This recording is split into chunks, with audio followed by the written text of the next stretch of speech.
The Greek central bank warned on June 17 that the country would be put on a painful course towards default and exiting the eurozone if the government and its international creditors failed to reach an agreement on an aid for reforms deal. It also said Greece risked a renewed bout of recession and predicted that the current economic slowdown would accelerate in the second quarter of this year. The Greek economy had started growing again last year after being pounded by years of austerity, but fell back into negative growth in the first quarter of 2015, contracting by 0.2% year-on-year. The ongoing crisis has prompted an outflow of deposits of about €30 billion, $33.84 billion, from Greek lenders between October and April, the central bank said. Time is fast running out for Athens and its creditors to reach a deal before a €1.6 billion repayment by Greece to the International Monetary Fund falls due at the end of the month. But neither side appears willing to give ground, with Greek Prime Minister Alexis Tsipras accusing the creditors of trying to humiliate his country by demanding more cuts.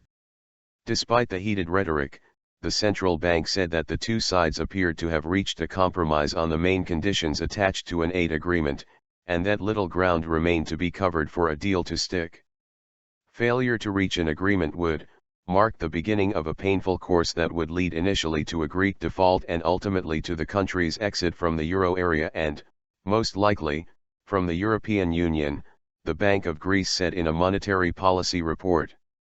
Striking an agreement with our partners is a historical imperative that we cannot afford to ignore.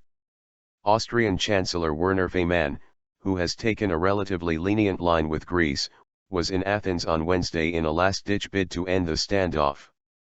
The Greek central bank urged the European Union to spell out promises of debt relief to Greece, a key demand from Athens, in greater detail.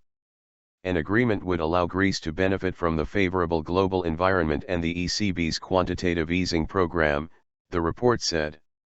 Our top priority right now should be to create, as soon as possible, those conditions that would enable the Greek economy to benefit from the favorable global economic environment and the highly accommodative monetary policy at the euro area level and speed up a sustainable return to global capital markets.